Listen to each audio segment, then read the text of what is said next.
Welcome back, you night owls. Tonight we start a journey not through marble halls and triumphant arches, but into the deepest, coldest corners of the Roman legal mind. You can almost feel the damp, suffocating air of a forgotten prison cell, the rough texture of the wall against your cheek as you strain to hear the distant clanging of a blacksmith's hammer, perhaps forging an instrument of your own inevitable suffering. Imagine the scent of stale wine and fear, clinging to the leather straps of a centurion's armour as he looks down at you, not with malice, but with a chilling professional indifference. This is not the Rome of senators and philosophers. This is the Rome where law was an instrument of absolute terrifying control, a machine designed not just to punish, but to utterly break the individual and make an unforgettable, visceral statement to everyone else. You're about to discover the state apparatus that made pain a political tool, a public spectacle, and a grim fact of daily life for millions. You probably won't survive this journey with your modern sensibilities intact. So, before you get comfortable, take a moment to like the video and subscribe, but only if you genuinely enjoy what I do here. Invite viewers to post their location and local time. Now, dim the lights, maybe turn on a fan for that soft background hum, and let's ease into tonight's journey together. The thing you have to understand immediately about the Roman justice system is that it was deeply, fundamentally class-based. Your fate, your literal capacity to feel pain under law, was determined by your social standing. The Romans didn't have a single unified concept of citizen under the law. They had tiers. You might be a Roman citizen, civs Romani, a foreigner, peregrinus, or, lowest of all, a slave, servus. The most famous example of this differential treatment is that, by the mid-Republic, a full Roman citizen could not, under normal circumstances, be subjected to crucifixion, a punishment we'll delve into fully next. You might be exiled, you might be forced to pay a crippling fine, or even be beheaded, decapitatio, which was considered a relatively honourable and quick end. But the slow public agony of the cross was usually reserved for the lowborn, the slaves, and the non-Romans. This mainstream historical fact, the distinction between honestiores, the respectable folk, the higher class, and the humiliores, the lower sort, is the dark key that unlocks all Roman torture practices.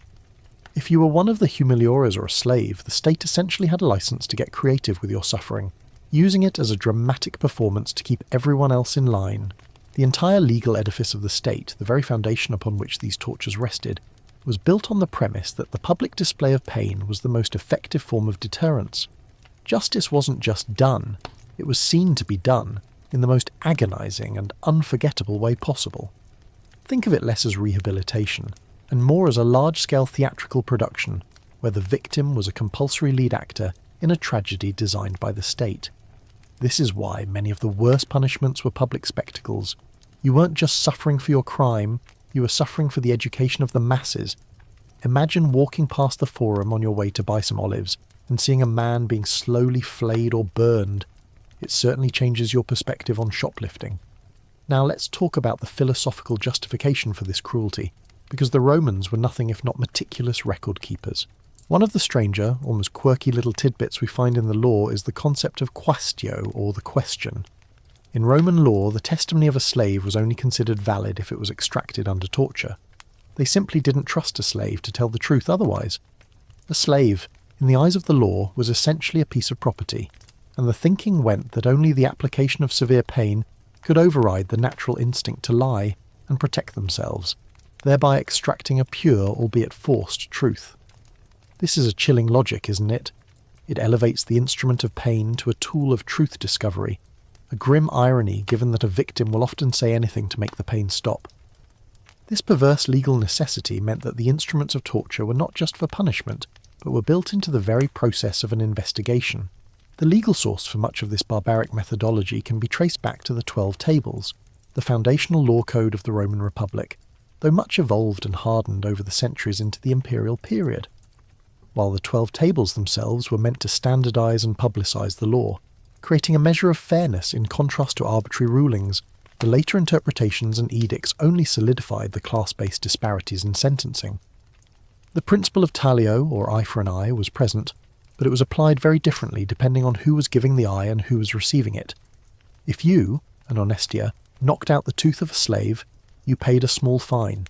If the slave did it to you, well, The consequences were likely far more creative and immediate.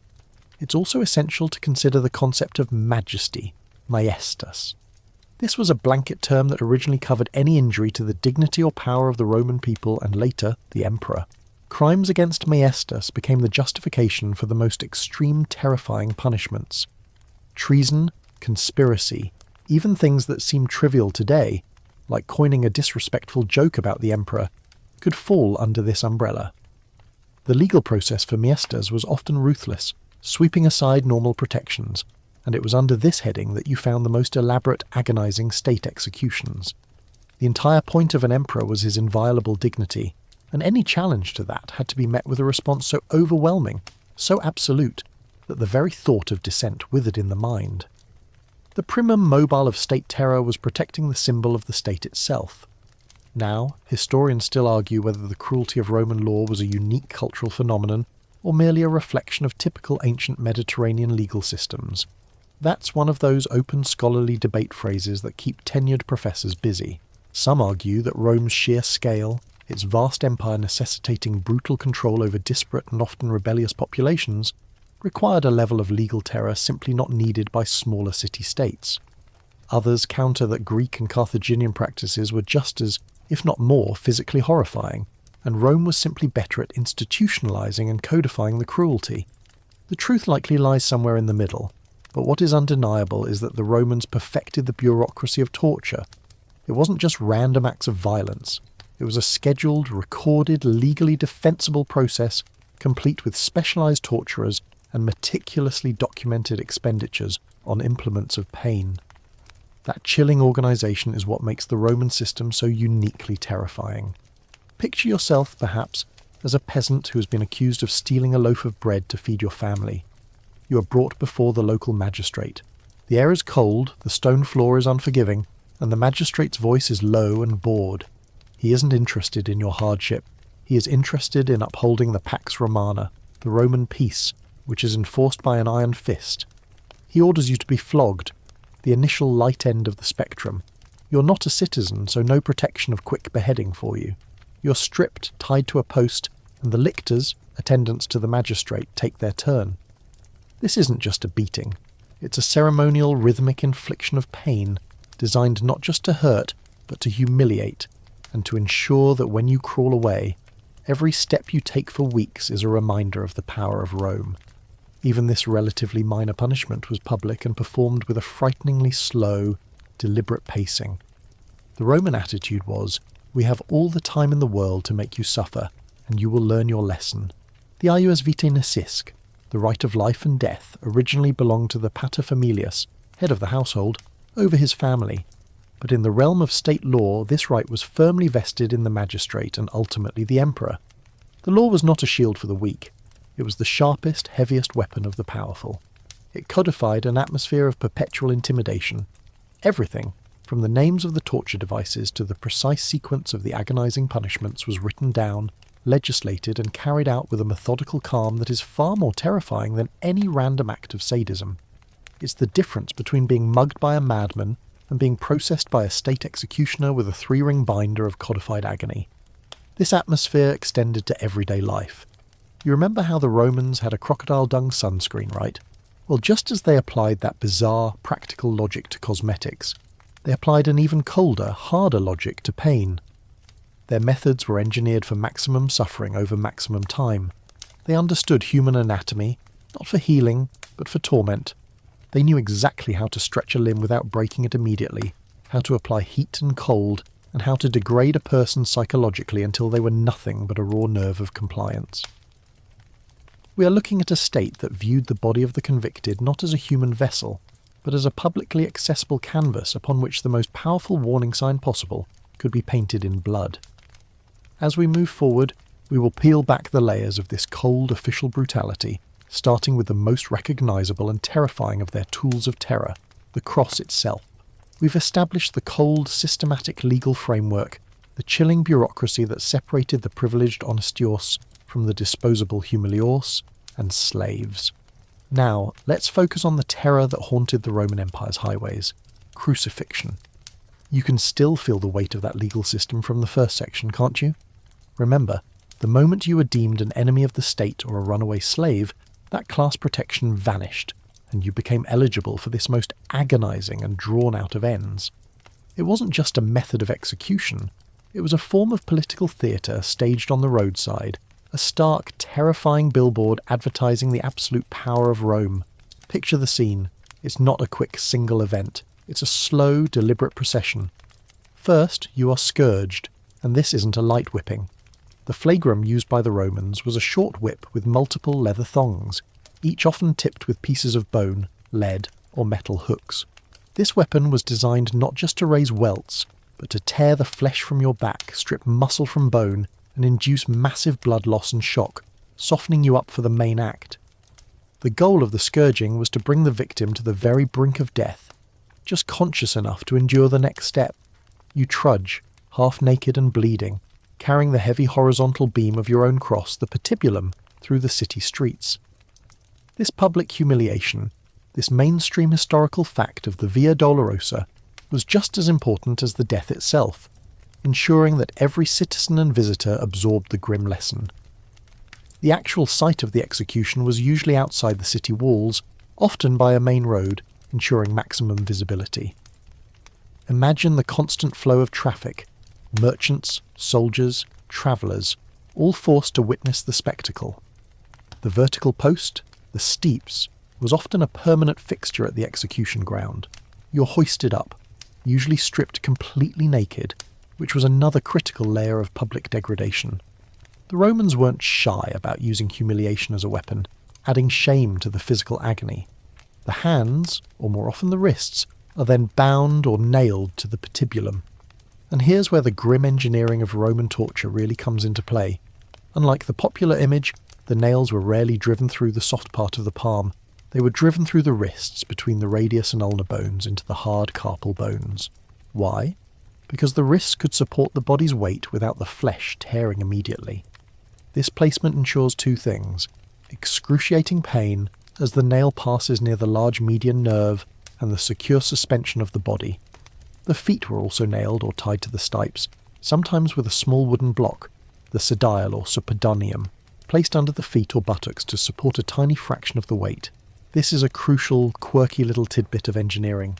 It wasn't an act of mercy, it was an act of extended cruelty. Without any support, death would come relatively quickly from suffocation, as the chest muscles became paralysed. The meagre support on the cross meant that you could push up just enough to draw a breath, only to collapse again into agony, prolonging the suffering for days. Death by crucifixion was a torturously slow combination of causes. The initial cause was traumatic shock and blood loss from the scourging, but the final inevitable end was usually due to asphyxiation caused by exhaustion. You hang there, suspended. Every breath is a conscious, desperate effort. You have to strain against the nails and the tearing wounds in your back and wrist to lift your body and relieve the pressure on your diaphragm to inhale. Exhaustion soon sets in, making each push-up harder and harder. Your muscles spasm from the strain, a continuous cramp that adds a layer of white-hot misery to the structural pain. Eventually, you can no longer push up. Your lungs can inhale no more, and you slowly suffocate as carbon dioxide builds up in your system. This process could take anywhere from a few hours to several days, depending on the victim's resilience and the severity of the scourging. The Romans sometimes accelerated the process if they needed the body removed quickly, perhaps before a religious festival, by breaking the victim's legs, the crurifragium. This act removed the last possible means of pushing up to breathe, guaranteeing rapid asphyxiation. But generally, the longer you stayed up there, the better Rome liked it. It was a potent, visceral symbol of what happened when you defied the state. The sheer scale of this practice is staggering.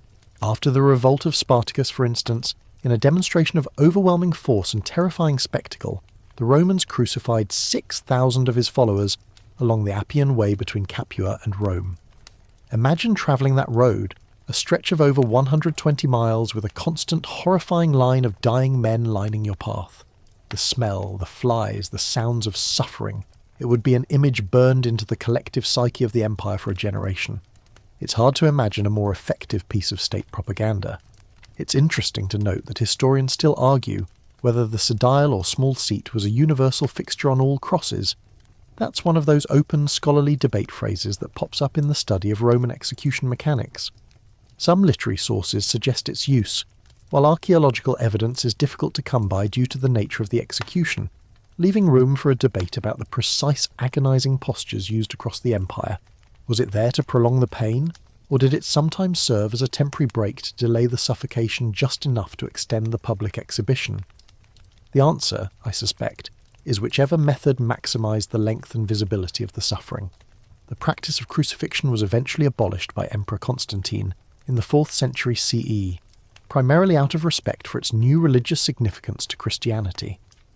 But by then, the memory of it was so ingrained, so culturally horrifying, that its removal didn't immediately erase the underlying Roman appetite for spectacular class-based cruelty.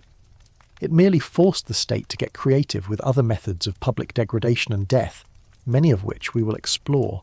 The cruelty of the cross wasn't just physical, it was deeply psychological. You were left there, exposed to the elements, to the scavenging birds, and to the jeers and stares of passers-by. Your body, your last possession, was utterly desecrated and claimed by the state.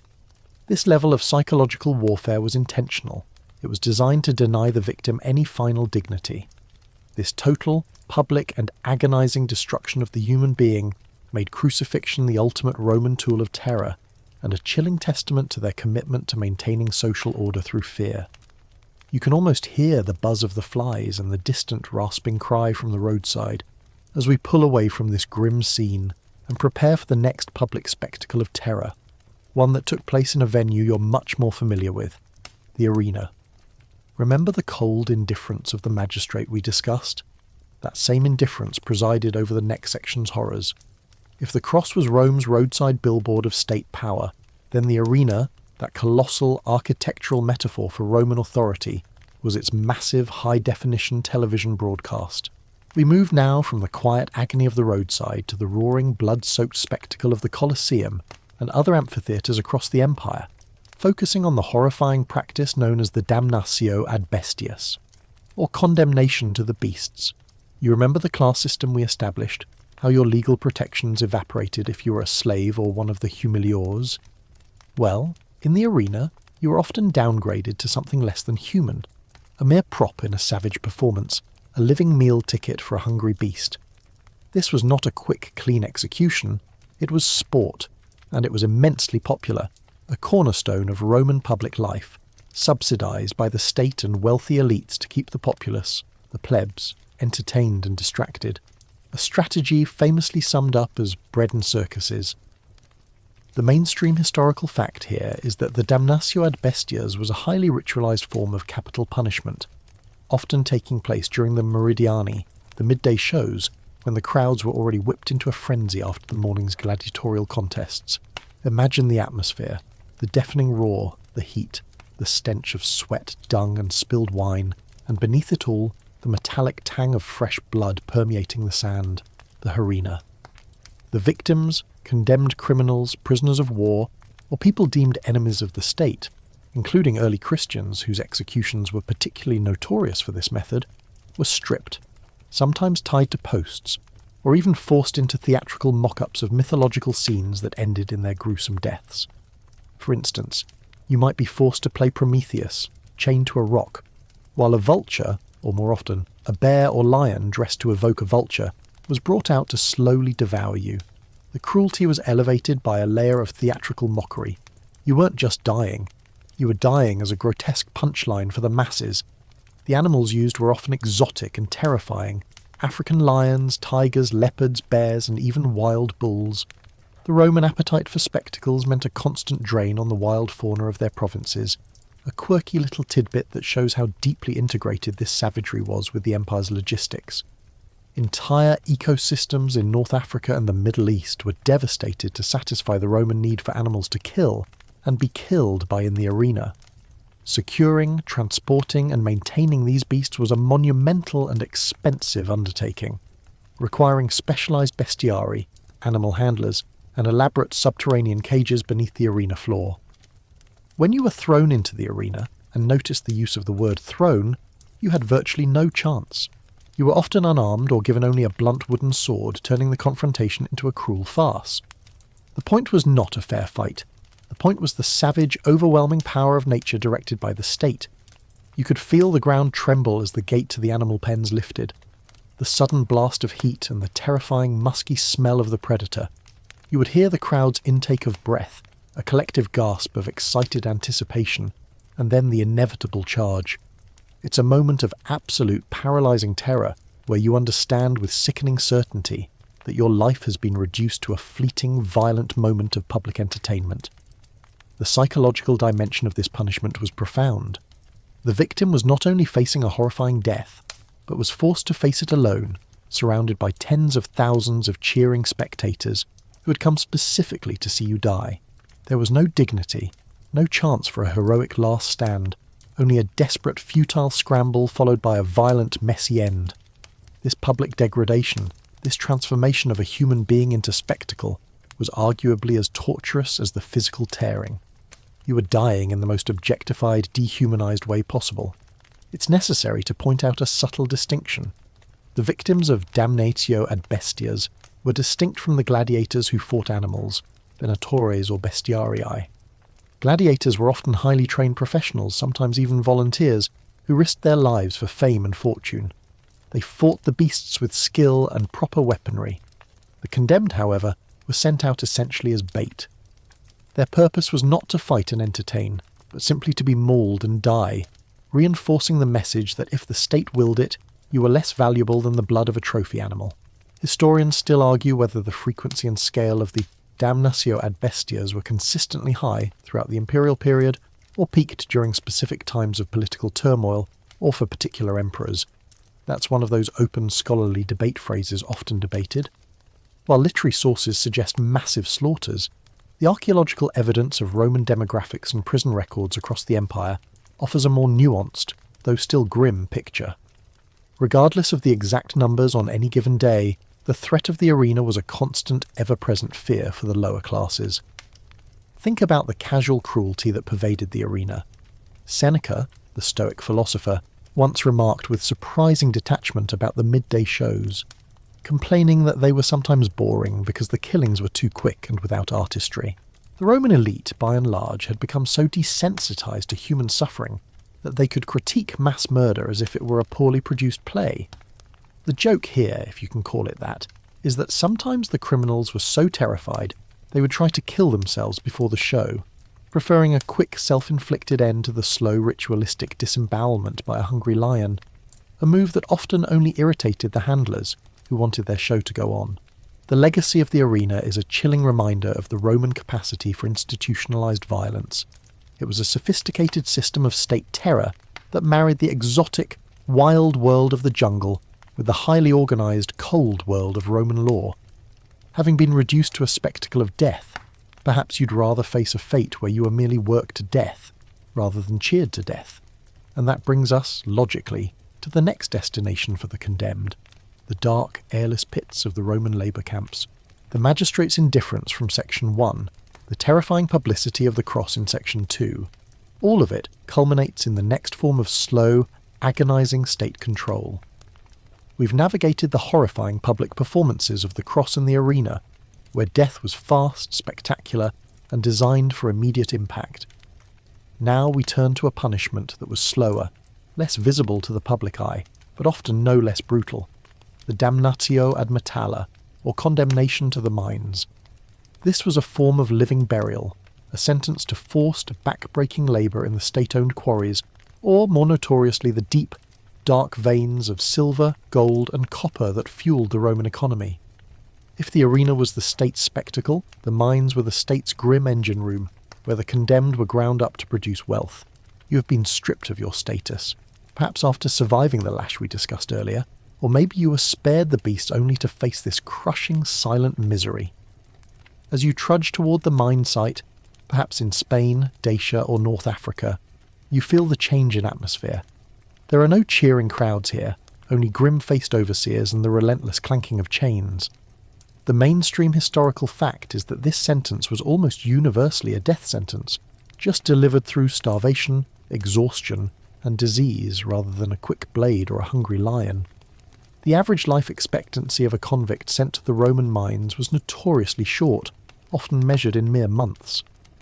The environment itself was the chief torturer. Imagine descending into the darkness. The air immediately becomes heavy, thick with dust, a mix of rock, sweat, and human waste, and the stench of sulphur from deeper veins. The heat is suffocating, especially in the deep shafts, often reaching unbearable levels with virtually no ventilation. Your only light is a sputtering, oil-soaked lamp, casting vast, dancing shadows that make the claustrophobic tunnels feel alive and threatening.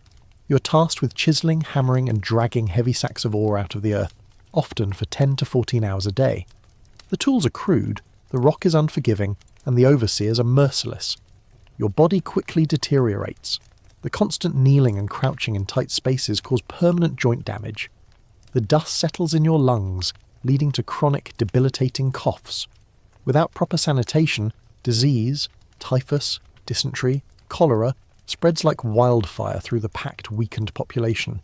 Your rations are barely sufficient to keep you standing, certainly not enough to replenish the thousands of calories burned hacking at solid rock.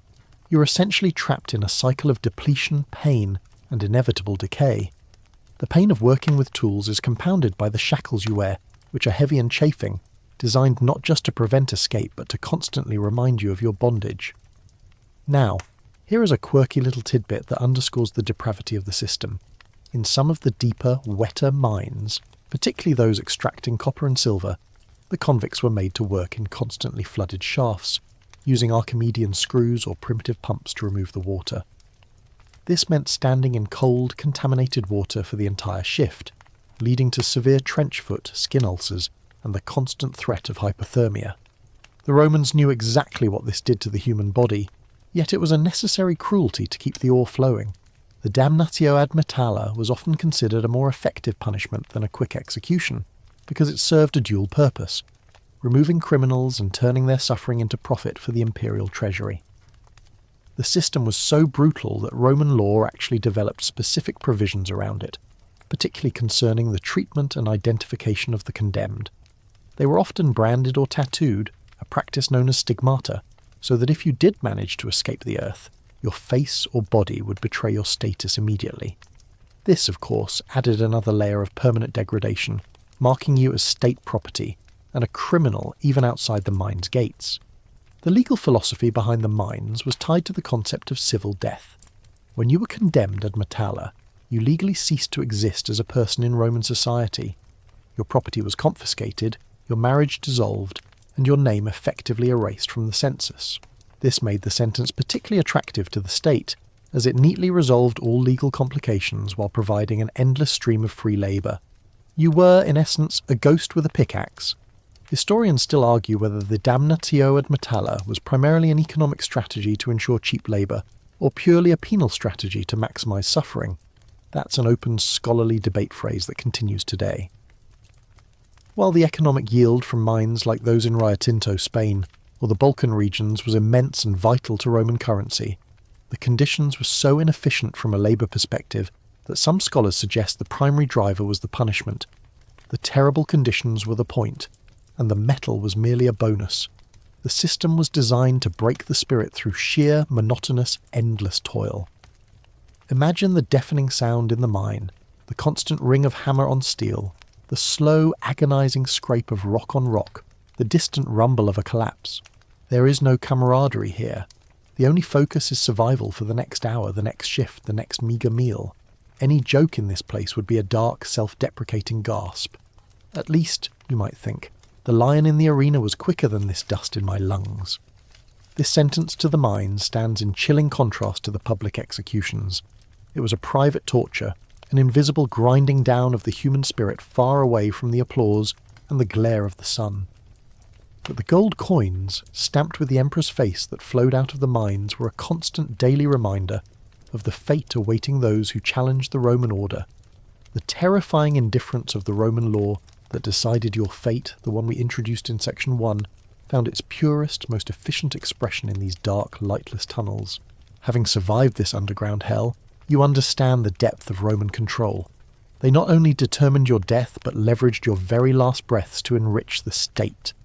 Now that we've seen how they punished the body, we must next examine how they went about punishing and breaking the mind through the direct application of painful investigative interrogation.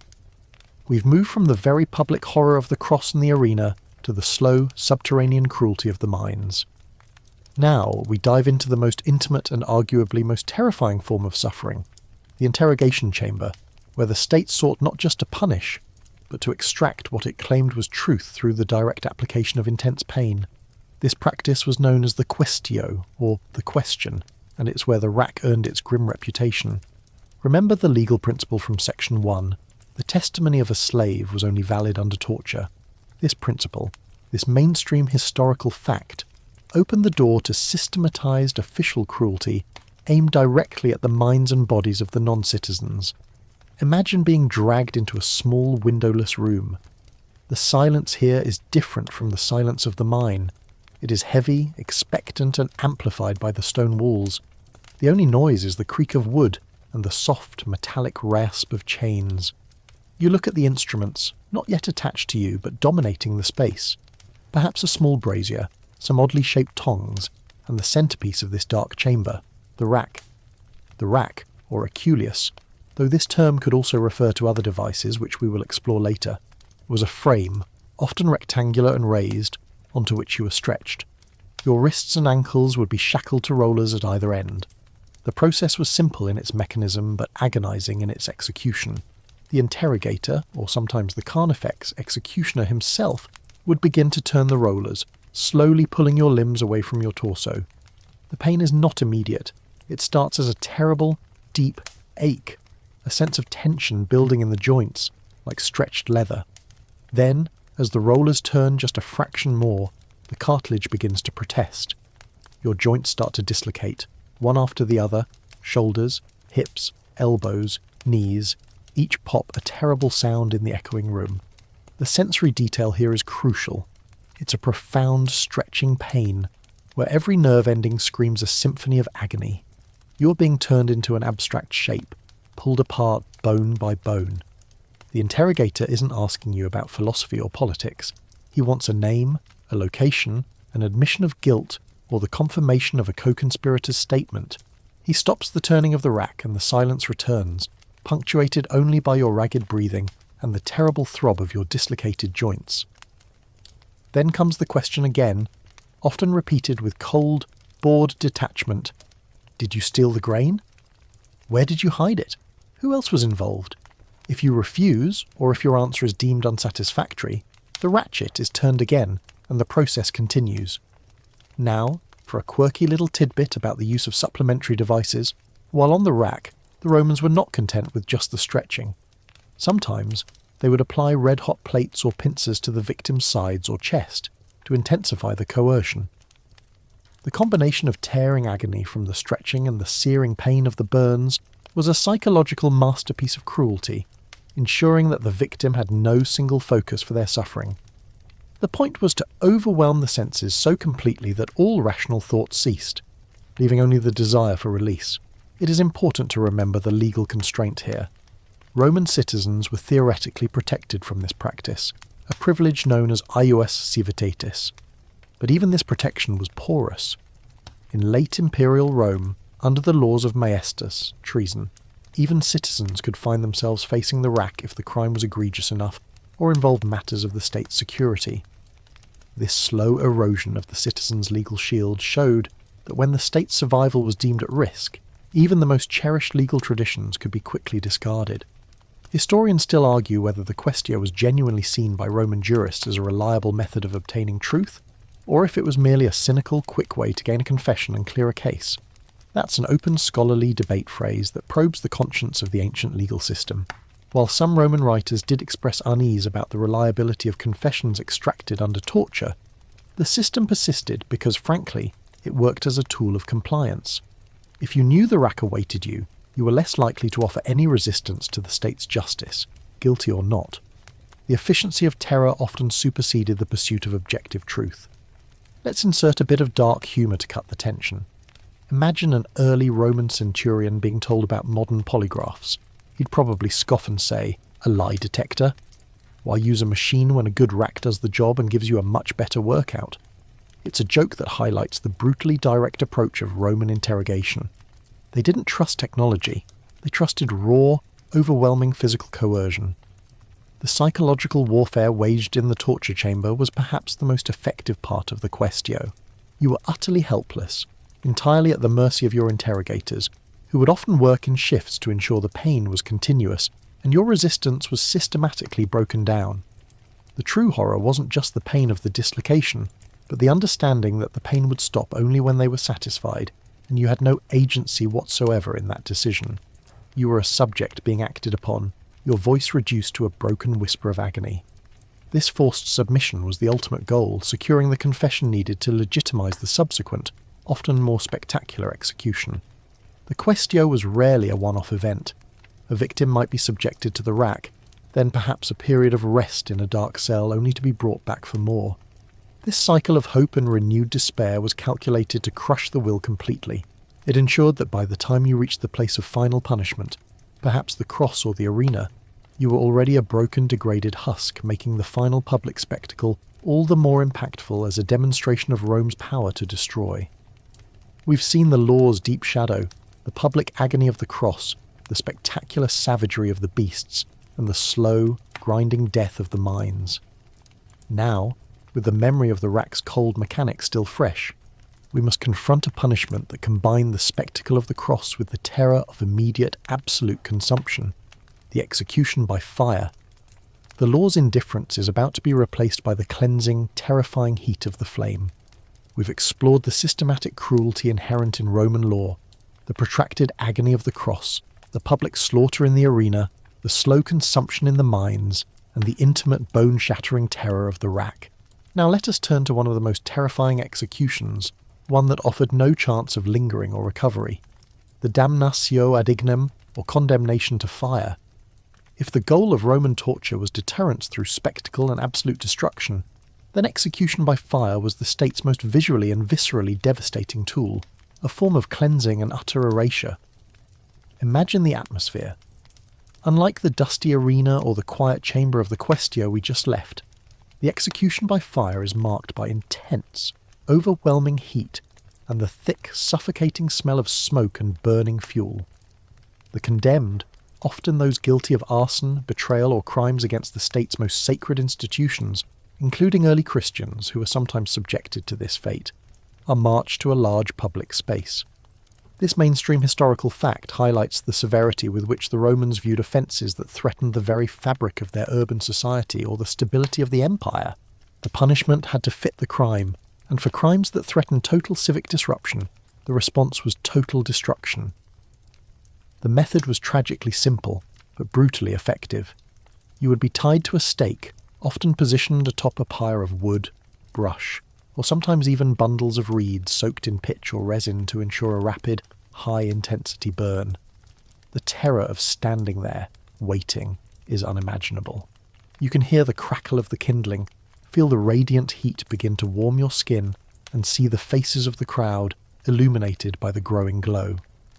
The psychological torment of knowing the inevitable, fiery obliteration that is just moments away, is a cruel prelude to the physical agony.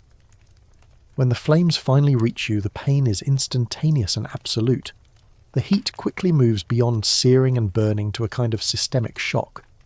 Your skin blisters and blackens. Your hair and clothes are consumed in a terrifying flash.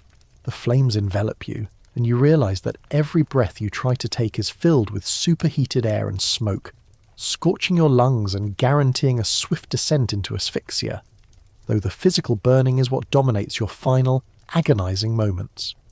The body is rapidly reduced to ash and bone, leaving almost nothing to bury and thus denying you even the dignity of a proper funeral rite. This total annihilation was part of the state's calculated cruelty. It was a punishment that extended beyond death, erasing the individual entirely from the physical world. Here's a quirky little tidbit that shows the Roman flair for theatrical sadism. Sometimes, during these executions, the victim would be forced to wear a garment called the tunica molesta, the vexing or troublesome tunic. This was a cloth, or sometimes a woven wicker structure, smeared or soaked with flammable substances like pitch, oil, or tar. The use of the tunica molesta ensured that the flames caught quickly, burning fiercely and clinging to the body, turning the victim into a living torch and maximising the visual spectacle for the crowd. This wasn't merely practical. It was a deliberate act of theatrical enhancement to ensure the state's message was as unforgettable as possible. Historians still argue whether the damnatio ad ignem was considered a punishment of higher standing or of deeper infamy than, say, crucifixion. That's an open, scholarly debate phrase that hinges on the meaning of infamy in the Roman mind. While crucifixion was seen as a slave's death, burning was often reserved for crimes against the gods or the state, suggesting a slightly different, though no less severe, legal category. Both were undeniably designed to be terrifying public spectacles for the humiliores. In some ways, fire was quicker, offering less opportunity for the victim to linger and cause a prolonged commotion, but its finality and total destruction held a unique psychological terror. We should also consider the use of fire in the arenas, where, as an offshoot of damnatio ad ignem, it sometimes featured in the executions of those condemned ad bestias. Recall the scene from the arena in section 3. Occasionally, victims were doused in oil and set alight to provide illumination for the evening games, a chilling practice mentioned in some historical accounts. The crowd enjoyed the sight of the human flame just as much as they enjoyed the sight of the lion's charge. Let's inject a light joke to momentarily cut through the gloom. You could say the Roman state was so concerned with efficiency that they invented the first zero-waste execution system, turning the criminal into smoke and ash. It's a dark thought, but it underlines the ruthless practicality beneath the cruelty. The sheer power of fire, its uncontrolled nature, was precisely what made it such an effective tool for the state. It represented a force that was both primal and absolute. It left no room for error, no possibility of rescue, and no hope of a lingering death that might turn the crowd's sympathy toward the condemned.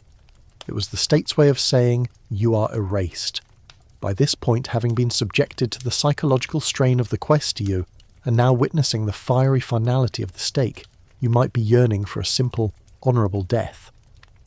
But the Romans had specific, inventive punishments, reserved for those considered the most unnatural of criminals, a category that inspired a unique and particularly grotesque act of state violence.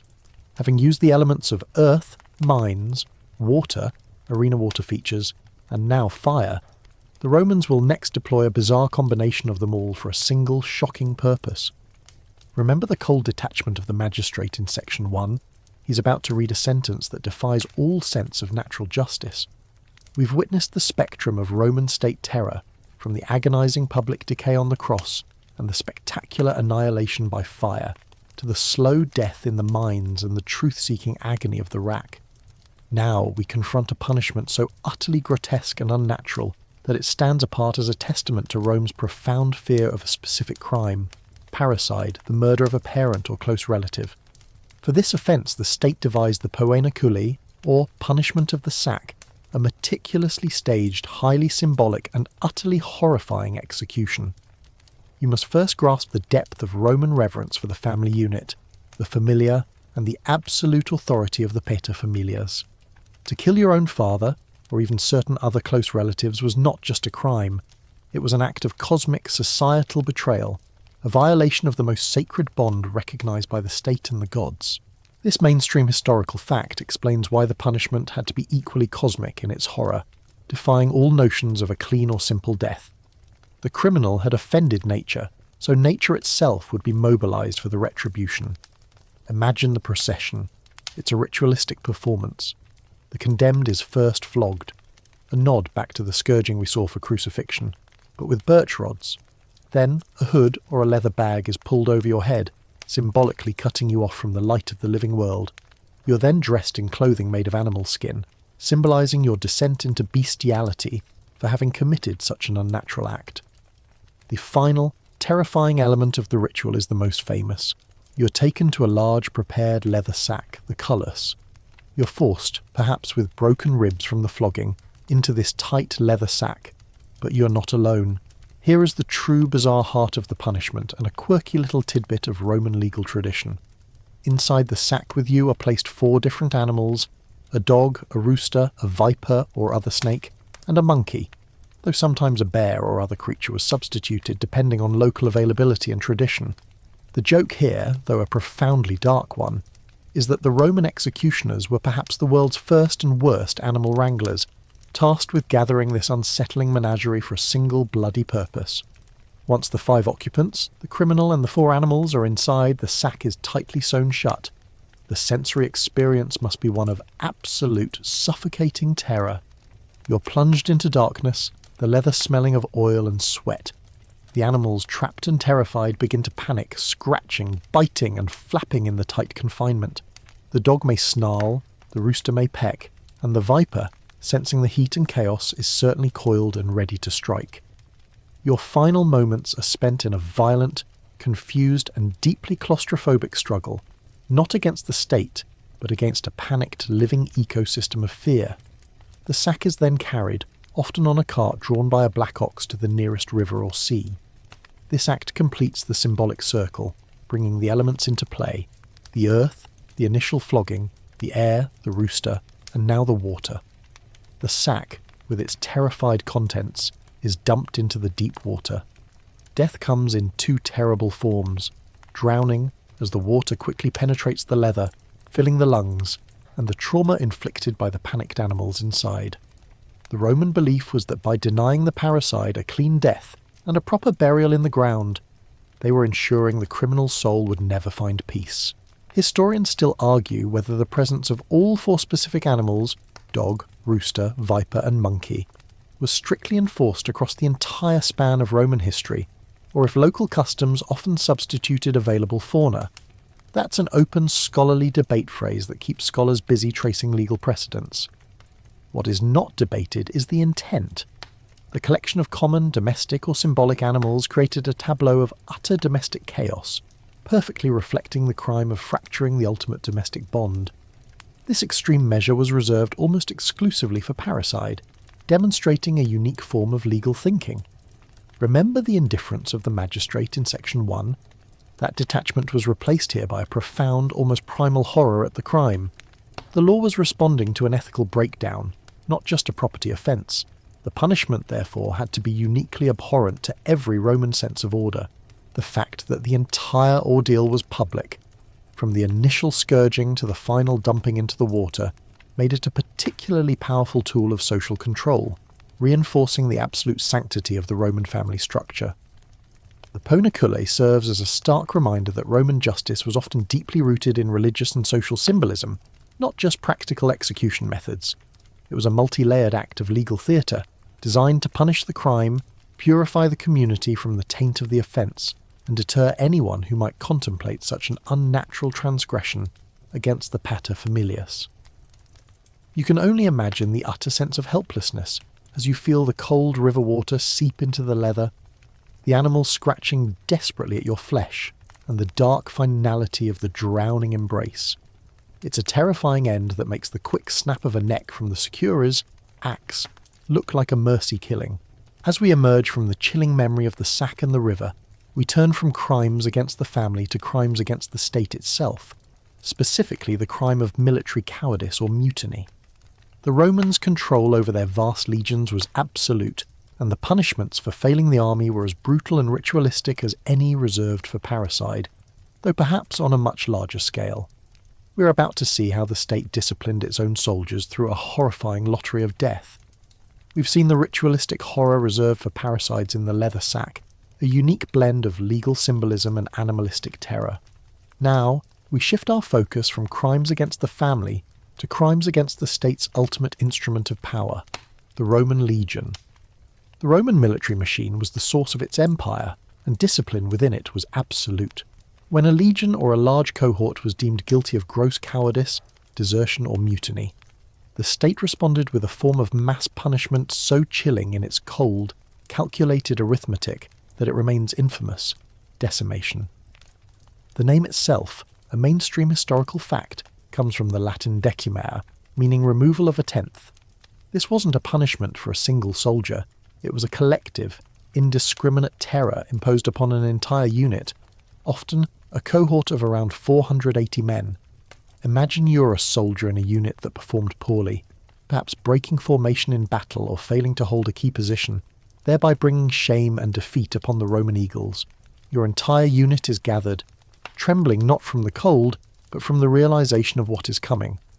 The process was brutally simple and mathematically precise, transforming punishment into a horrific lottery.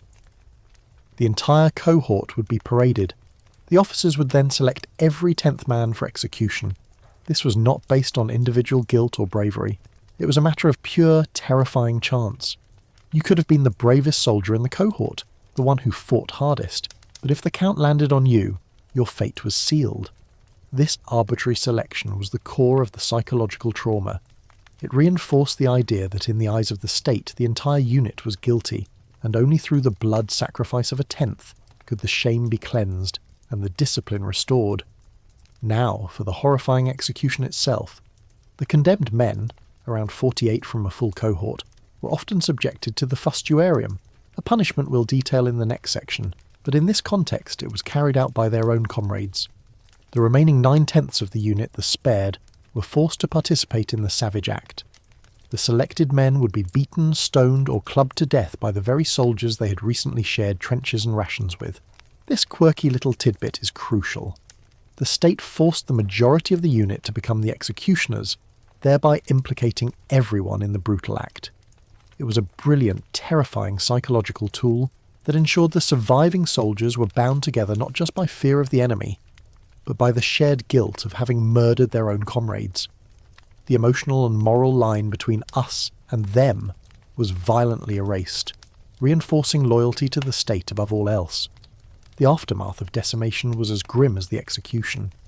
The survivors were often stripped of their privileges, forced to live outside the fortified camp, and given meagre rations of barley instead of wheat, a deliberate act of humiliation and degradation. This further underscored their status as being less than full soldiers until they could prove their valour and obedience in a future campaign. Decimation was not just about killing, it was about the total psychological and professional rebuilding of a broken unit. Historians still argue whether decimation was truly a common disciplinary tool or a very rare, extreme measure used only when all other methods failed. That's an open scholarly debate phrase that stems from the fact that its severity made it potentially counterproductive. Too much decimation, and you risk a full-scale mutiny or a complete collapse in troop morale.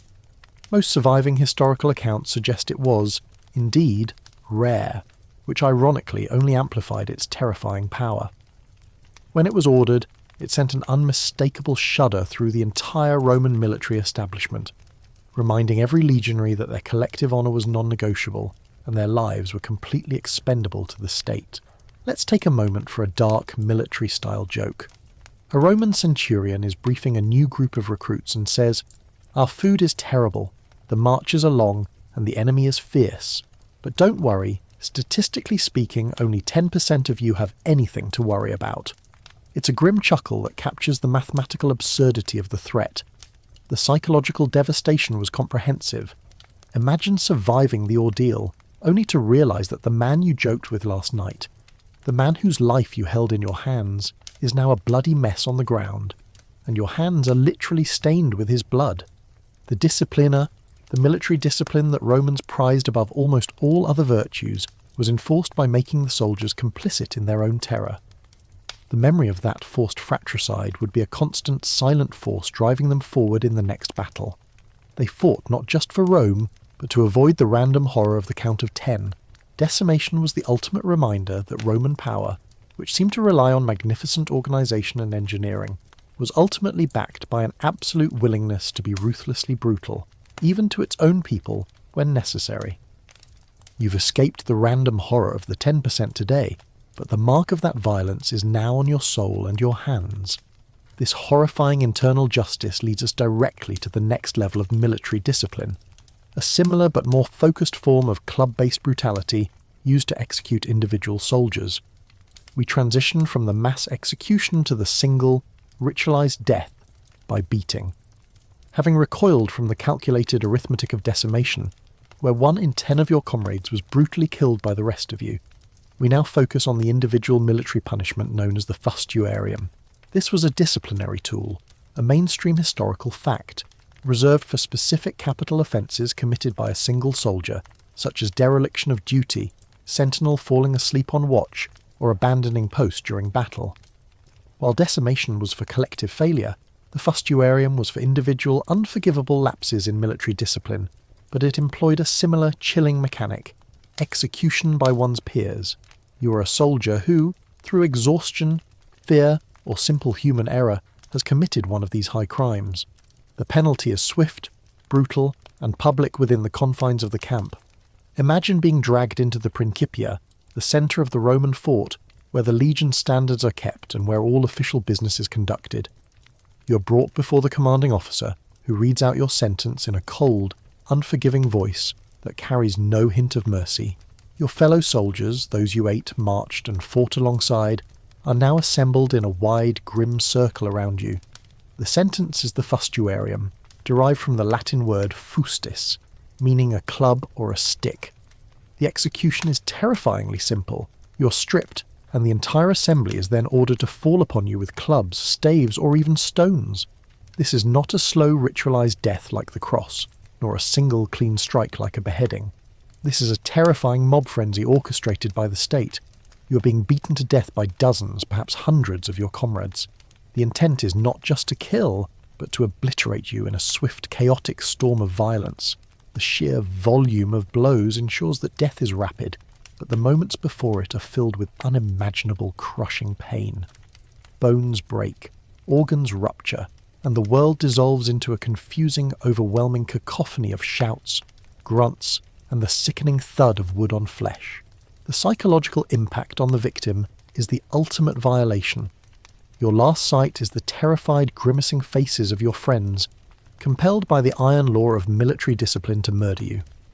Now, a quirky little tidbit that underscores the ritualistic nature of the fustuarium.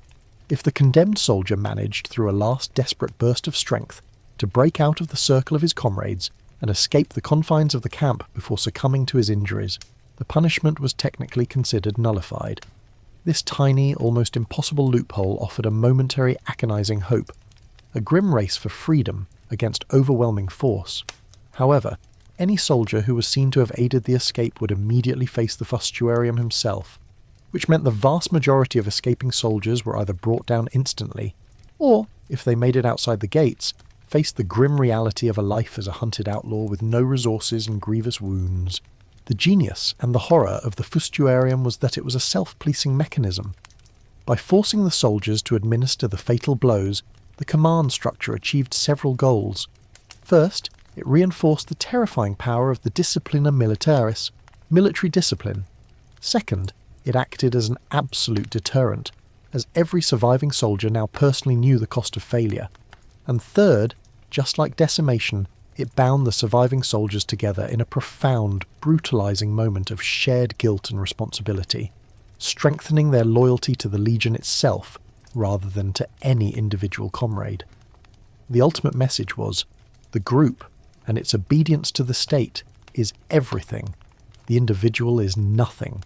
Historians still argue whether the fustuarium was more of a morale-boosting spectacle for the rest of the unit, showing the immediate cost of failure, or a calculated means of maintaining operational effectiveness by quickly removing a risk. That's an open, scholarly debate phrase. It was likely both, but the speed and ferocity suggest a focus on instantaneous, unforgettable terror to restore confidence and compliance. The Romans truly understood the terrifying power of group violence. It's easy to kill a man with a single executioner, but it takes a special kind of chilling control to compel hundreds of men to turn against one of their own and beat him to a pulp, not out of malice, but out of cold, drilled obedience. The joke here, if we dare find one, is the morbid realization that Roman soldiers probably had the best drilled riot control formations in the ancient world. They were perfectly practiced in descending upon a target with focused violence. We began this journey by noting the indifference of the magistrate, but here the indifference is contagious, spreading from the commanding officer to every soldier who raises a club. They are simply following orders, and that makes the act far more terrifying than any sadist's whim. The fustuarium ensured that the price of military failure was paid not just in life, but in the moral integrity of the entire cohort. Having seen how the Romans tortured and killed their own soldiers, we return now to the chamber of the official inquiry. We've seen the general rack, quaestio, used to extract confessions. Next, we will explore a specific named torture device, the aculeus, a sophisticated evolution of the rack that brings another dimension of agonizing mechanics to bear on the victim's body. The generalized terror of the military gives way to the precise, engineered terror of the interrogator. We transition now from the brutal communal violence of the Roman military to the quiet, engineered sadism of the state's interrogation chambers. We briefly mentioned the generic rack in Section 5, but now we delve into a specific named instrument of agony, the eculeus, often translated as the little horse, or simply the horse. While the terms sometimes overlapped with the basic stretching rack, the eculeus in its most sophisticated form was a specialized three-dimensional apparatus designed for maximum physical trauma and psychological breaking. Imagine the device. It was a robust wooden frame, often featuring sharp, protruding metal points or spikes along its length. Unlike a flat rack, the eculeus was designed to force the victim into agonizing, unnatural postures. The mainstream historical fact is that this device was used extensively during investigations of quaestio, in inquiry, especially for non-citizens and slaves, to extract confessions or reveal accomplices under the belief, however flawed, that extreme pain would unlock the truth. The entire purpose was to create intense systemic suffering without necessarily causing immediate death, ensuring a prolonged interrogation session. The horror began with the stretching, similar to the general rack but intensified. You would be stripped and bound to the frame, your limbs secured to levers or windlasses. However, the unique, terrifying element of the eculeus was its central structure. As the levers were turned, the victim's body was not only stretched, leading to the dislocation of joints, shoulders, hips, and knees, but also pressed down onto the sharp points or metal spikes embedded in the frame. This inflicted deep, painful puncture wounds or slow, tearing lacerations along the spine and ribs. The sheer complexity of the pain, simultaneous stretching and piercing, made resistance almost impossible. The interrogator would manipulate the levers with chilling precision. They weren't interested in breaking you immediately, but in breaking your will slowly, agonizingly. The physical mechanics were designed to inflict maximum nerve damage and muscular tearing. The stretching alone caused intense pain, but the addition of the piercing elements turned the instrument into a truly fiendish creation. The pain would spike as a joint popped out, then deepen as the weight of your own body pressed onto the unforgiving metal beneath you. Here's a quirky little tidbit about the eculeus that demonstrates Roman engineering applied to cruelty. Some variations of the device included a system that allowed the victim's spine to be bent backward over a sharp apex, causing excruciating pressure and potential spinal cord damage without immediately snapping the neck. This profound, agonizing curvature, combined with the stretching of the limbs, turned the human body into a strained, contorted bull, forcing a desperate submission.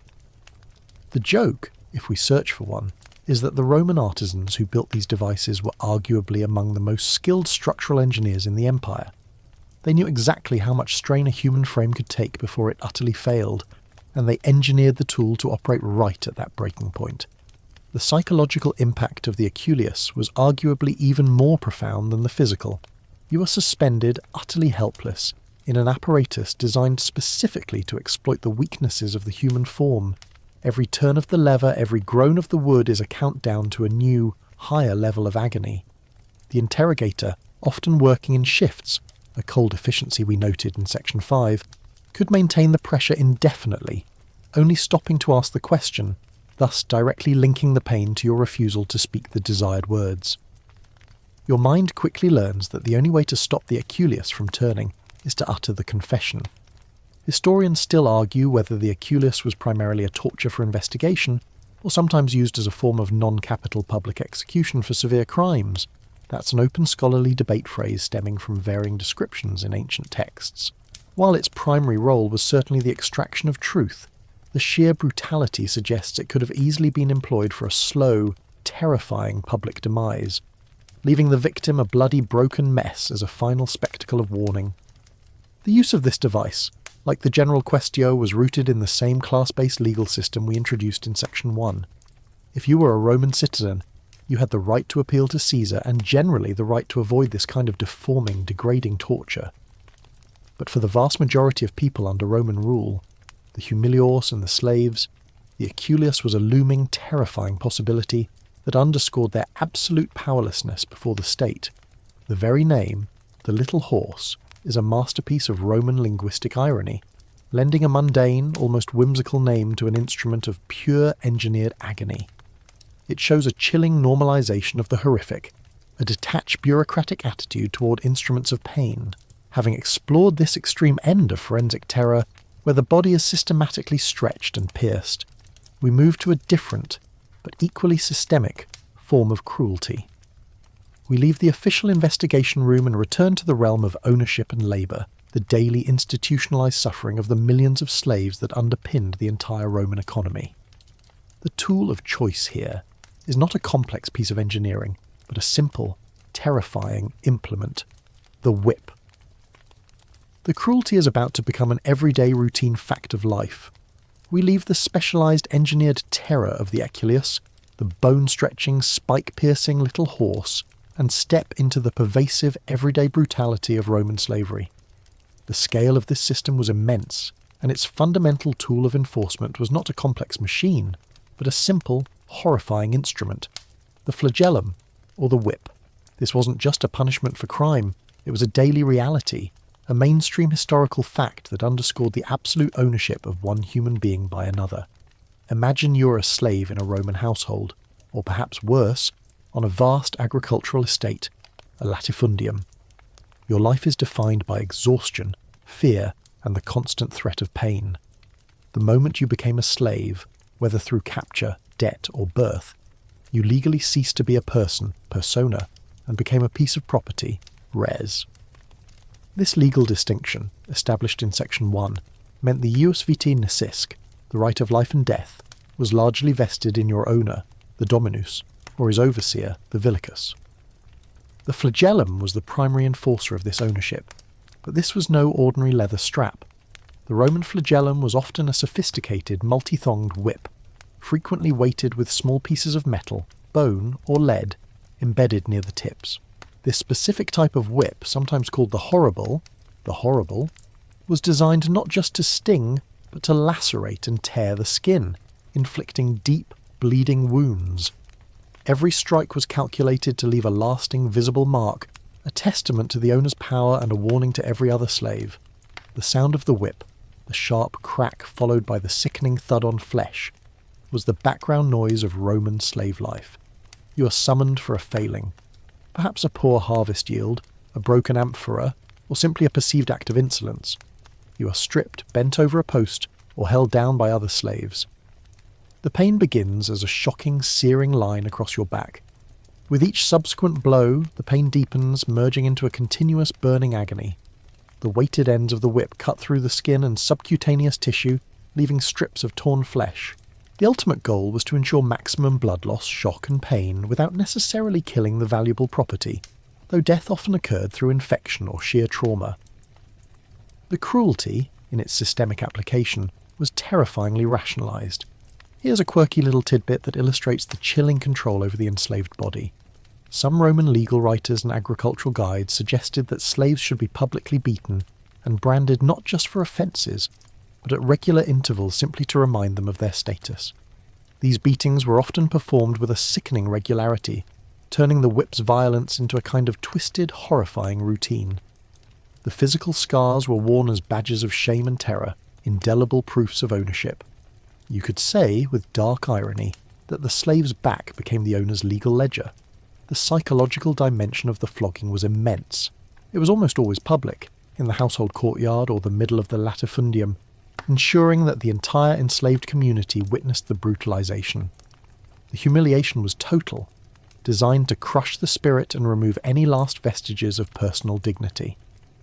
This spectacle of pain was the constant low-grade level of terror that kept the entire vast, sprawling system of Roman production moving. It was a joke to the Romans themselves.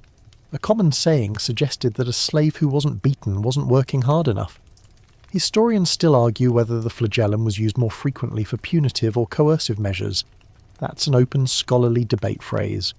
Was it used primarily to punish past transgressions, or was its greater value in coercing future compliance? Given the sheer volume of testimony and legal codification around the treatment of slaves, it seems clear the whip was a general-purpose tool of control, equally effective at extracting a confession, albeit a forced one, as it was at punishing a poor performance. The Roman familia might have been the core of Roman society, but for the slaves within that family it was a volatile, dangerous place. A petulant child could demand a slave be flogged. A bored mistress could order a beating for a slight offence. The arbitrariness of the punishment was a key feature of the terror. You could never feel safe, never predict the next moment of pain, which kept you in a constant state of hypervigilance and fear, a perfect formula for obedience. The memory of the flagellum, its weight, its whistling speed, its terrible bite, is the foundation of the Roman system. It's the constant background hum of cruelty that contrasts sharply with the spectacular one-off deaths we've discussed. You are now indelibly marked, not just by the scars on your back, but by the scars on your soul.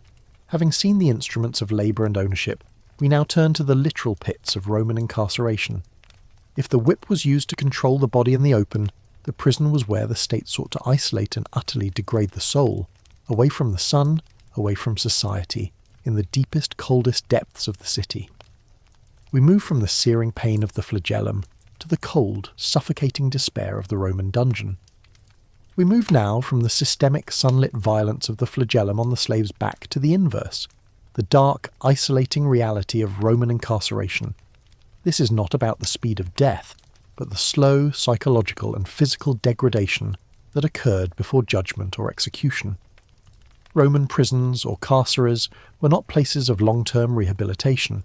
They were holding cells, transition points to the cross, the arena, or the mines. Yet within these walls existed a particular chilling form of torment. Our focus narrows to the most infamous of these sites, the Mamertine prison in Rome, and specifically its lower, deeper chamber known as the Tullianum. This subterranean pit, a mainstream historical fact that still exists beneath a church near the Forum, represented the absolute nadir of Roman confinement. You can feel the air change as you approach it. It's perpetually cold, even in the height of an Italian summer, and the heavy damp stench of stale water, waste and despair clings to the air.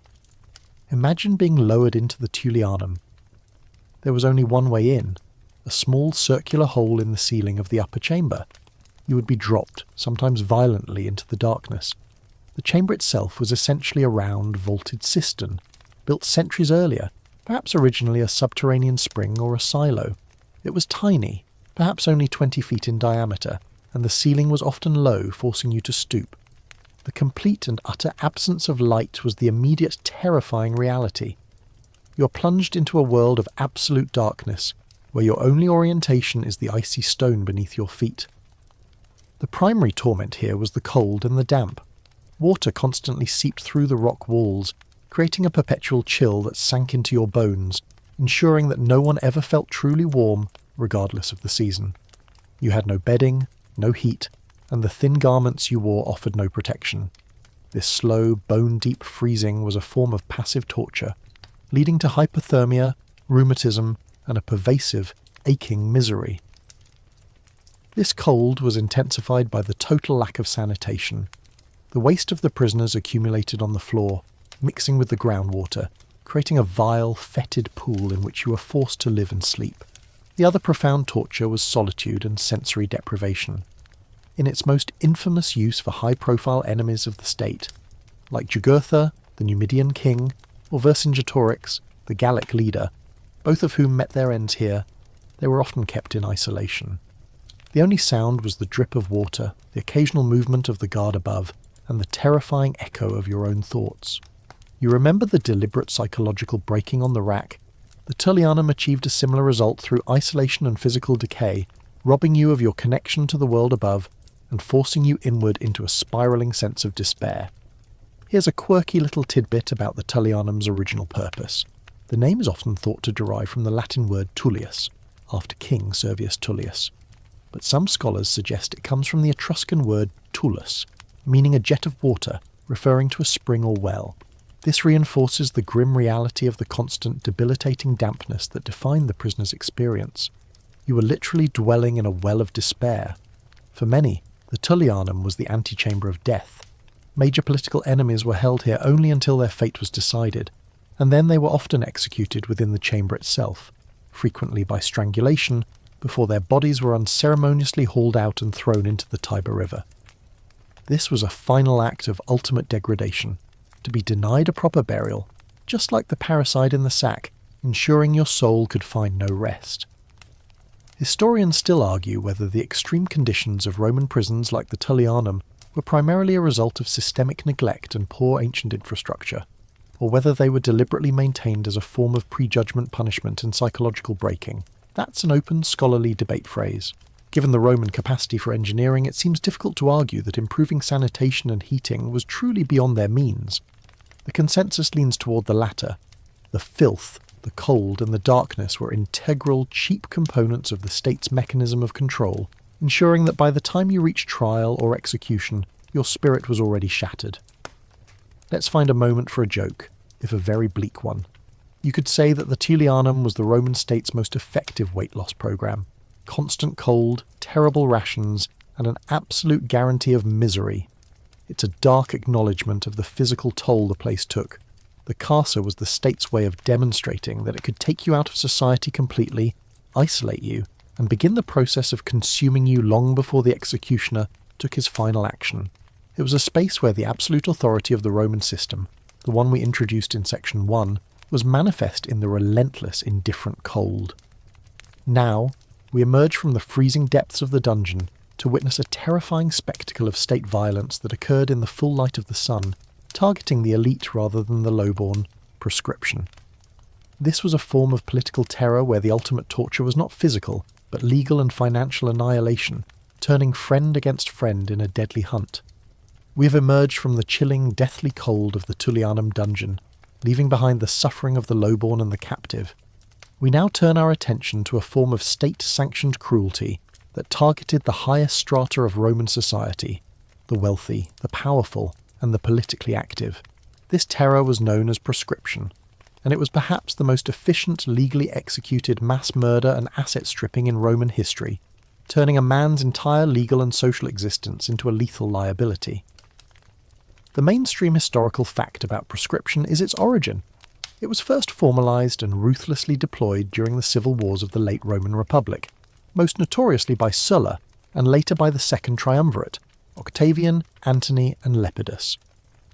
Unlike the open execution of a convicted criminal, proscription was a system of political assassination and financial ruin enacted through bureaucratic decree. It was the ultimate weapon in a political vendetta, ensuring that an opponent was not just defeated but utterly annihilated. Imagine the scene in the Forum. Large, terrifying lists. The tabulae proscriptionis are posted publicly on white tablets. Your name, perhaps the name of a respected senator, a wealthy knight, or a celebrated orator appears on that list. This is the moment your life is legally and financially ended. The consequences were immediate and absolute. You were declared an outlaw, hostis, an enemy of the state, and your life was forfeit. Anyone could kill you without penalty, and in fact were actively encouraged to do so. This is where the terror truly took hold. A bounty was placed on your head, offering a significant reward to the person who brought in your head. The real innovation of proscription, however, was the financial incentive. Not only was the murderer rewarded, but the state immediately confiscated all of your property, including your estates, slaves, money, and assets. The murderer was often given a cut of the spoils, and the bounty was high enough to tempt friends, clients, and even slaves. This quirky little tidbit turned Roman society on its head. It meant that the most intimate bonds, those between friends, family, and dependents, were instantly turned into a source of potentially fatal betrayal. Your nearest and dearest were often your greatest threat. The psychological torture for the proscribed was profound and immediate. You could be hiding in a remote villa, but the knowledge that your own cook, your loyal freedman, or even your cousin was contemplating killing you for the reward, and your estate made every shadow a threat. Trust instantly became a fatal weakness. The goal was not to capture you, it was to inspire enough terror and greed that the political problem, you, was eliminated quickly and at no cost to the state, while simultaneously enriching the state's coffers with your confiscated wealth. It was a win-win for the triumvirs and a lose-lose for the Roman elite. The financial component was a secondary layer of cruelty. The wives and children of the proscribed also suffered total ruin. They were stripped of their inheritance, often barred from mourning the dead, and sometimes even forbidden from marrying into another respected family, a form of social and economic contagion that extended the punishment through generations. The joke here, though grim, is that the Roman state was so ruthlessly efficient in tax collection that they found a way to make state murder a massively profitable venture. The horror of prescription was that it was a legal hunt. You weren't being attacked by a bandit. You were being hunted by the entire legal apparatus of the state. The terror was widespread, indiscriminate, and blindingly fast. Many proscribed men committed suicide to avoid the shame of public execution and the potential betrayal by their own households. Famously, Cicero was targeted during the Second Triumvirate's proscriptions, and his head and hands were publicly displayed in the Forum, a dark callback to the final deterrent we will discuss in section 18. Historians still argue whether the primary motivation for the proscriptions was political necessity, eliminating opposition, or purely financial greed, seizing massive fortunes. That's an open scholarly debate phrase that continues to define the Civil War era. The truth is likely that the two motives were inextricably linked. They needed the money to pay their troops, and the fastest way to get it was by eliminating their rich opponents. Political survival and financial solvency were achieved simultaneously through terror. The memory of proscription cast a long shadow over the Roman Empire. Even when the system was officially ended, the underlying threat remained. If the emperor or his inner circle deemed you an enemy, your wealth and your life could vanish overnight, with the legality of a simple official decree. It was a terrifying reminder that even at the very top of Roman society, the law was ultimately just a tool in the hands of the most powerful, capable of turning friend into killer and wealth into a death sentence. Having explored the terror of state-sanctioned hunting among the elite, we now return to the fate of the lowborn. Specifically, we will look at the dehumanizing cruelty inherent in the slave market itself, focusing on the catasta, the pedestal upon which human beings were displayed for auction, a stage of profound humiliation and psychological abuse. We step away from the political terror of proscription, the horrifying moment when a Roman noble's wealth and life are legally auctioned off, and return to the plight of the humiliors and the enslaved. We now focus on the physical and psychological cruelty inherent in the Roman slave market, specifically the catasta, the raised platform upon which human beings were sold. This was a place of total objectification, a stage where the final, definitive destruction of a person's dignity took place. Imagine you're standing in the bustling heart of the Roman slave market, the Forum Piscarium perhaps, or a major market in a provincial city. The noise is immense. The shouts of the auctioneers, mangones, the chatter of potential buyers, and the low, constant clatter of coins. You're no longer a person, you are merchandise. The mainstream historical fact is that the catasta was a raised, rotating platform or a simple wooden block designed to present the slave to the buyers from all angles, much like a piece of livestock or statuary. It was an essential piece of infrastructure in the massive, horrific logistics of the Roman slave trade. You are stripped, or at least minimally clothed, and forced onto this block. The humiliation is immediate and profound. You are poked, prodded, and inspected. Buyers look at your teeth, check your muscle tone, examine the calluses on your hands, and assess your physical flaws, often requiring you to perform simple movements to prove soundness. For women, the inspection was often far more intimate and degrading, focusing on reproductive potential or physical beauty. The very act of standing on the catasta was a final, agonizing acknowledgement of your complete loss of control, a public declaration that your body was now nothing more than a commodity for sale. The auctioneer, the mango, would loudly proclaim your attributes, your origin, your skills, cook, tutor, gladiator, field hand, and any perceived flaws. If you were being sold, with all your faults, cum omnibus vitis, the seller was absolved of liability for any hidden issues, like illness or a propensity to run away. As a quirky little tidbit, if you were imported directly from overseas and had no knowledge of Latin, you might be forced to wear a sign around your neck listing your characteristics and defects. Crucially, slaves who were sold from the catasta often had a price premium, indicating their value was higher due to the public and detailed inspection process. The terror of the catasta was not the physical agony of the lash, which often preceded the sale to show the buyer you were well disciplined, but the absolute psychological subjugation. You're forced to listen as your entire future is debated and decided based on your monetary value. Your fate hinges on the whims of a stranger's purse and taste. The man who buys you might be kind, or he might be a ruthless monster, and you have no power to influence the outcome. This state of utter powerlessness is a profound and lasting form of torture, crippling the will to resist. For those deemed particularly rebellious or prone to running away, an additional ritual of degradation awaited. They might be branded, a mark we mentioned in the context of the mines, or sometimes fitted with a heavy, irremovable metal collar engraved with a warning, "Fugitive. Hold me so that I may be returned to my owner." These collars, often found in archaeological digs, are chilling reminders of the depth of Roman ownership and the systemic violence used to reinforce it. Historians still argue whether the psychological impact of being sold on the catasta was a conscious tool of control intended to break the spirit, or simply a necessary economic procedure of the slave trade. That's an open scholarly debate phrase that considers the motives behind the spectacle. Given the Romans' sophisticated understanding of deterrence, as seen in Section 1, it's highly likely that the public, dehumanizing nature of the sale, was intentionally maintained as a way to condition both the enslaved person and society to accept the moral atrocity of the trade. Let's insert a moment of dark, resigned humour.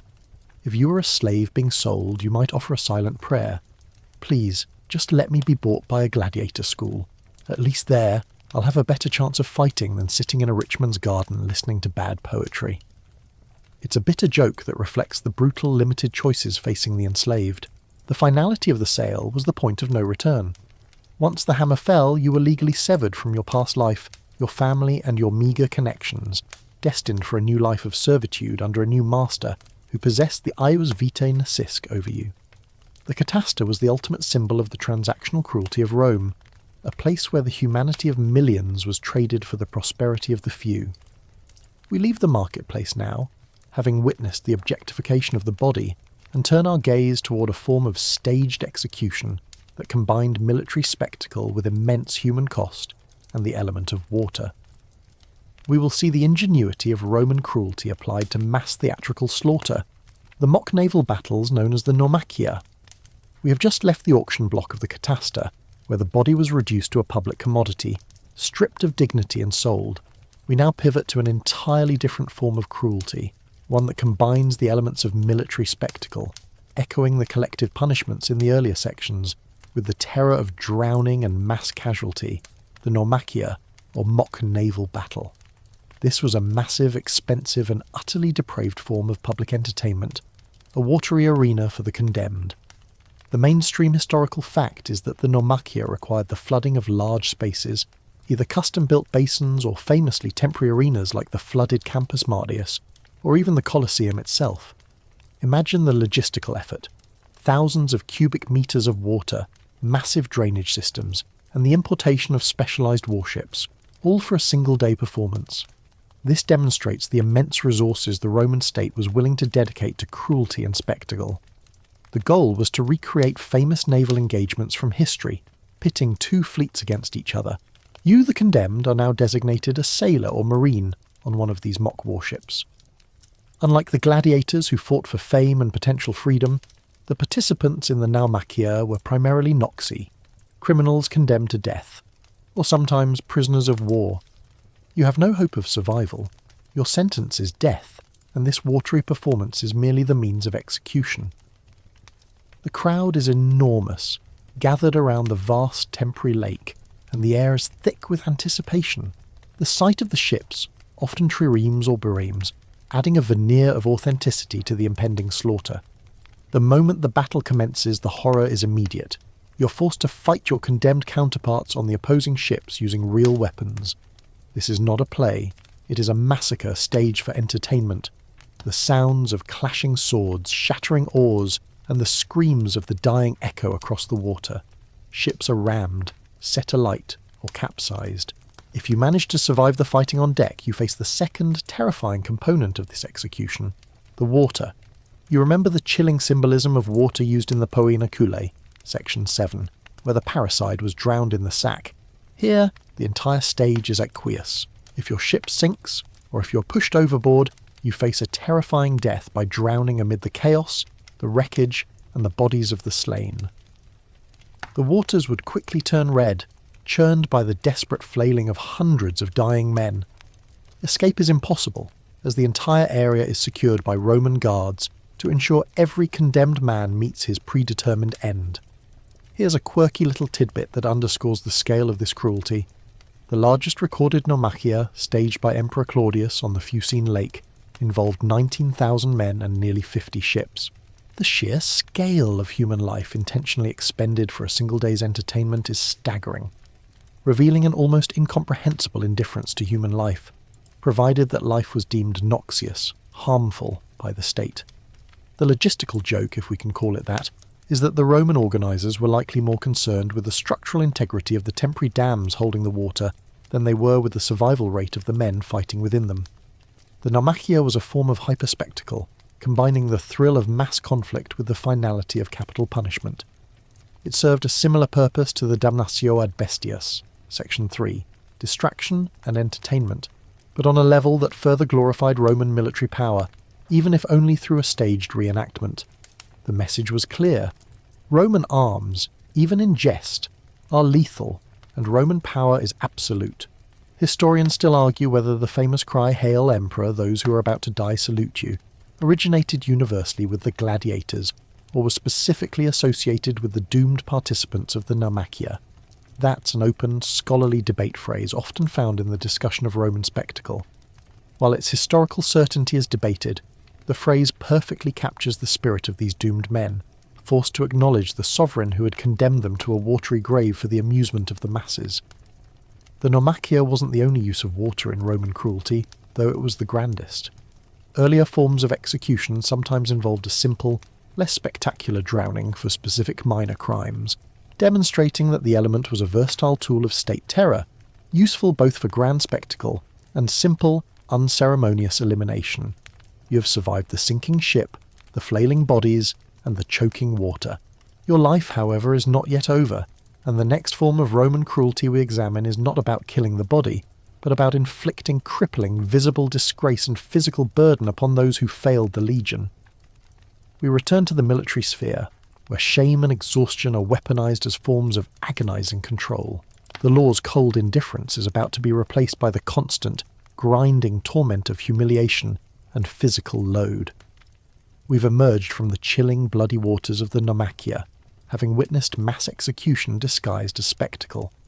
Now we return to the Roman military sphere, but focus on punishments that were designed not to kill, but to inflict agonizing long-term physical burden and public shame upon the soldier. These methods of disgrace, centered around objects like the heavy lorica and the cumbersome pila, were calculated forms of passive torture, turning everyday military life into a relentless, humiliating ordeal. Recall the absolute necessity of disciplina that underpinned the fustuarium and decimation. For lesser, yet still significant military infractions, such as minor cowardice, losing equipment, or negligence, the penalty was not death, but a systematic attempt to break the soldier's spirit and body through labour and shame.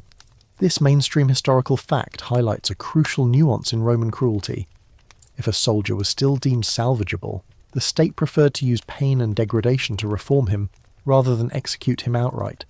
Imagine being the soldier who, in the heat of battle, lost his sword, or perhaps you were caught gambling when you should have been on watch. Your punishment is decreed by the centurion.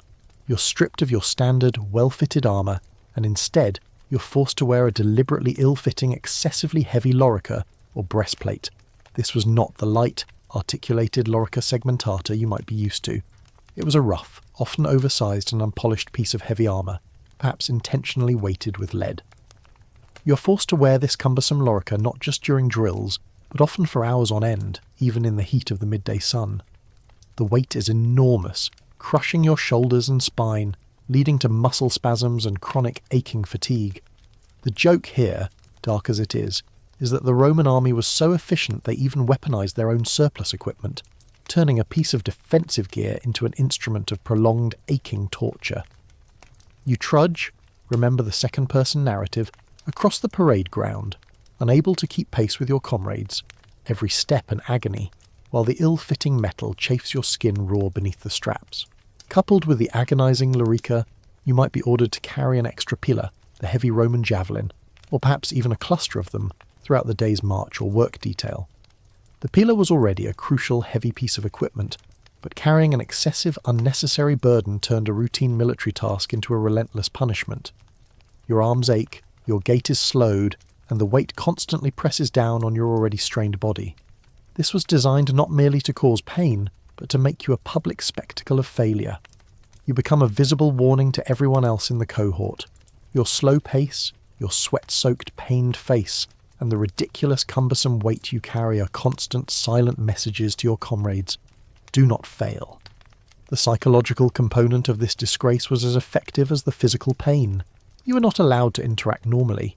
You were effectively an outcast within your own unit, often forced to eat the barley rations we mentioned earlier, further reinforcing your lowered status. Here's a quirky little tidbit that underscores the depth of military humiliation. For truly grievous shaming offences, like theft from a comrade or homosexual acts, a soldier might be forced to wear a woman's dress or effeminate attire in public. In the hyper-masculine world of the Roman military, this was a crippling, indelible mark of social ruin, ensuring the soldier was thoroughly degraded in the eyes of his peers, far more effective than a simple physical flogging might have been for this particular class of offence. Historians still argue whether these shaming punishments, like the heavy lorica and pila, were more effective at long-term behavioural correction than immediate executions like the fustuarium. That's an open, scholarly debate phrase that analyses Roman military management.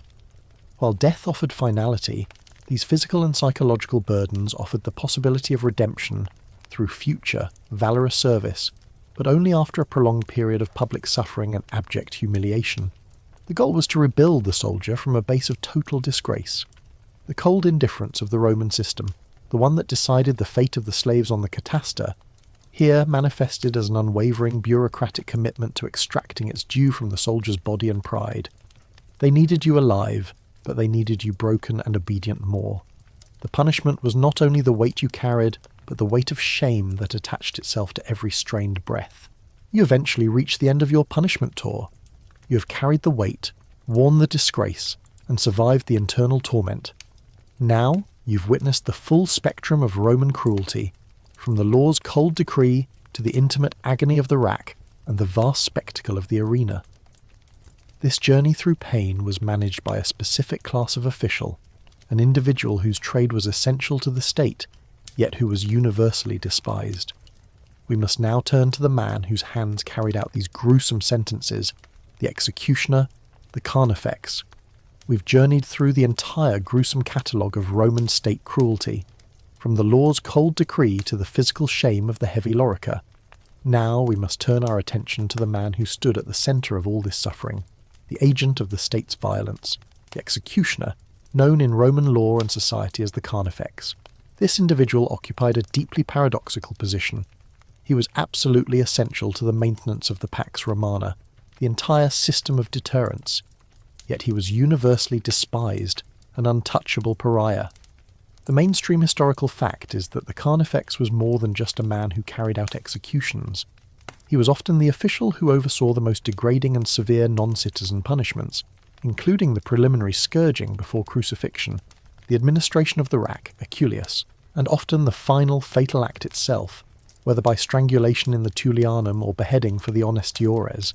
He was the state's specialist in pain and death, a living embodiment of the absolute authority of the Roman magistrate. Imagine the carnifex himself.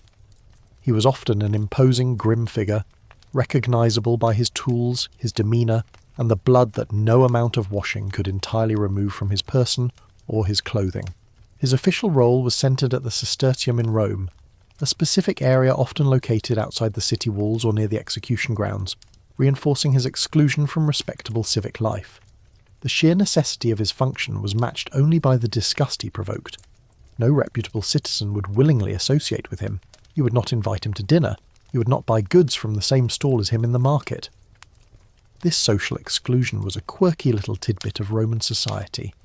The carnifex was considered infamis, a person of infamy, a legal and social status that stripped him of many citizen rights. This infamy was so severe that in some periods and locations, the carnifex and his family were required to live apart from the general population. Anything he touched was often viewed as ritually unclean. The irony is profound. The man whose hands were stained with the blood that upheld the law was legally and morally considered beneath the common criminal he executed. The joke here, though grimly professional, is that the Carnifex was the only man in Rome with an ironclad excuse for why he was late to every social event. Sorry, a few last-minute scheduling conflicts at the Sestertium. The psychological toll on the Carnifex himself is rarely discussed in ancient sources, but it must have been immense. To routinely inflict the specific agonies we've described, the bone-breaking stretch of the oculus, the ripping of the flagellum, the swift severing of the neck, required a chilling degree of emotional detachment or outright desensitization. Yet, they were not generally sadists in the modern sense. They were bureaucrats of brutality, hired and paid to perform a service essential to the state's functioning. Their competence was critical. A sloppy executioner was deemed as incompetent as a shoddy engineer. Historians still argue whether the extreme social stigma attached to the Carnifex was a necessary means of compartmentalizing the state's violence, allowing the rest of society to feel morally superior to the acts they sanctioned and cheered. That's an open, scholarly debate phrase that probes the collective Roman conscience. By making the executioner an outcast, the senator who signed the death warrant and the crowd who cheered the death could maintain a sense of clean hands. The Carnifex served as a lightning rod for the public's moral discomfort with the state's ultimate power. His remuneration was often tied to his duties, sometimes including a share of the deceased's meagre possessions if the victim was lowborn, or a fixed salary from the state treasury. His job was not one sought by decent, aspiring Romans. It was often filled by freedmen, slaves, or those already on the fringes of society, demonstrating the deep-seated Roman aversion to the work, even while they demanded its existence. The existence of the Carnifex closes the loop on Roman cruelty. The cold, indifferent law of the magistrate in section 1 found its necessary if despised human instrument in this figure. He was the one who translated the abstract threat of maesters or disciplina into the visceral reality of torn flesh and final breath. He was the living, breathing answer to the question, who will make them afraid? We have reached the end of the catalogue of torments. We've seen the systems, the devices, the physical agony, and the psychological breaking. The final act of Roman cruelty was not the moment of death itself, but the deliberate, calculated use of the aftermath, the public display of the bodies and heads of the executed, as a final, lasting deterrent, a powerful final image burned into the memory of the populace.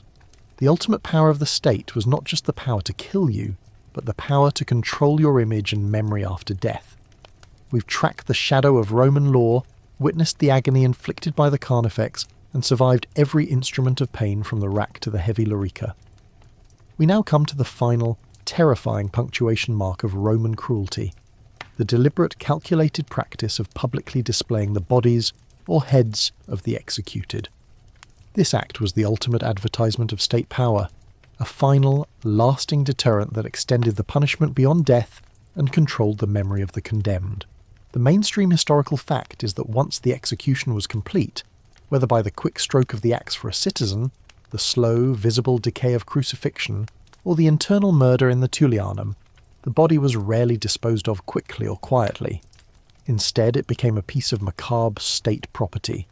For high-profile political enemies, traitors and rebels, the display was crucial.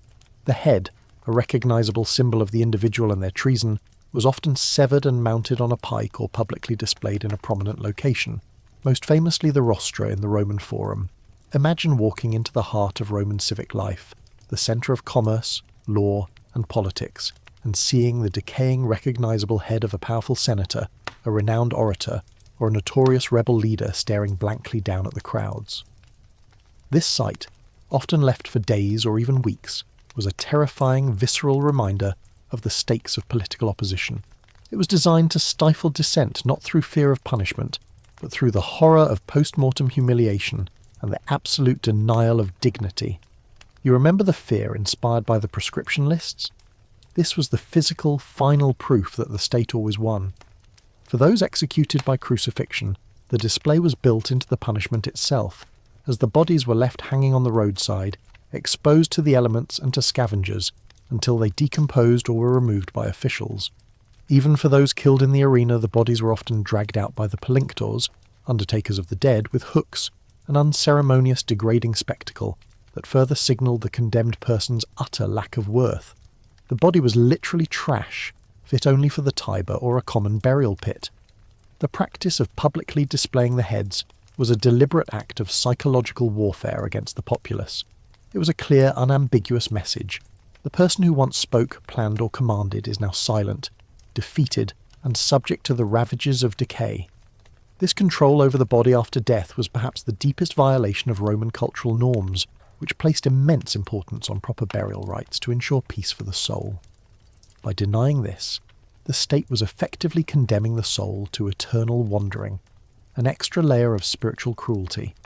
Here's a quirky little tidbit that shows the theatrical nature of this practice. After the death of Cicero, who was famously proscribed by the Second Triumvirate, his hands, the hands that had written and delivered his famous orations against Antony, were reportedly displayed alongside his head on the rostra. This was a specific pointed act of symbolic revenge, ensuring that the instruments of his power, his voice and his writing, were publicly silenced and mutilated. The joke here, though completely grim, is that the Roman state had the ancient world's most aggressive and effective signage for its laws. Historians still argue whether the long-term effectiveness of displaying heads and bodies was primarily aimed at deterring political rivals among the elite or terrifying the lower classes into general compliance. That's an open, scholarly debate phrase that analyses the target audience of the terror. While the sight of a famous head certainly shocked the elite, the constant presence of rotting bodies along the roadsides would have been a more pervasive, daily terror for the humiliores and slaves, reinforcing the pervasive atmosphere of fear we established in Section 1. You have walked this road of torment with us, from the class-based brutality of the initial decree, through the bone-stretching agony, the forced fratricide of the legion, the flagellum's bite, and the cold despair of the dungeon. Now you stand before this final rotting image. It is the full stop on the sentence of Roman justice.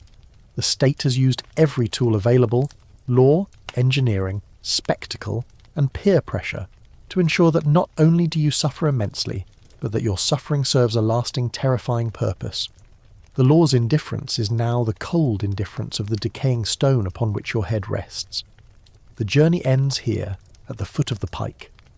The Roman capacity for institutionalized cruelty was profound, systematic, and, to its architects, entirely necessary to hold a vast, unruly empire together. The pain was not random. It was codified, paid for, and viewed by senators as a necessary cost of maintaining the Pax Romana. This is where the story of the most horrifying torture practices of ancient Rome must fade. Now let the images recede, allowing the darkness to reclaim the forum and the dusty roadside. The screams have quieted, the fires are banked, and the cold stone of the Tullianum holds only the memory of the water's slow, constant drip. We've gone deep into the shadows tonight, exploring corners of human history that are painful to witness, but important to acknowledge. Take a long, slow breath, letting the air cool your lungs. You're safe now, separated from the ancient world by millennia and a merciful blanket of time. The terrifying efficiency of the Roman state, the chilling mechanics of its cruelty, all of it is history contained only in the cold text and the echoes of ancient stone. Let the weight of that suffering lift from your shoulders. Focus on the gentle hum of the fan, the soft rhythm of your breathing and the comfortable warmth of your bed. The world of the carnifex and the cross is distant. The immediate world is calm, quiet, and secure. Let the silence settle around you like a soft, heavy shroud, protecting you from the dark places we've explored. Drift now. Let the tension drain from your muscles and sink into the peace of the night.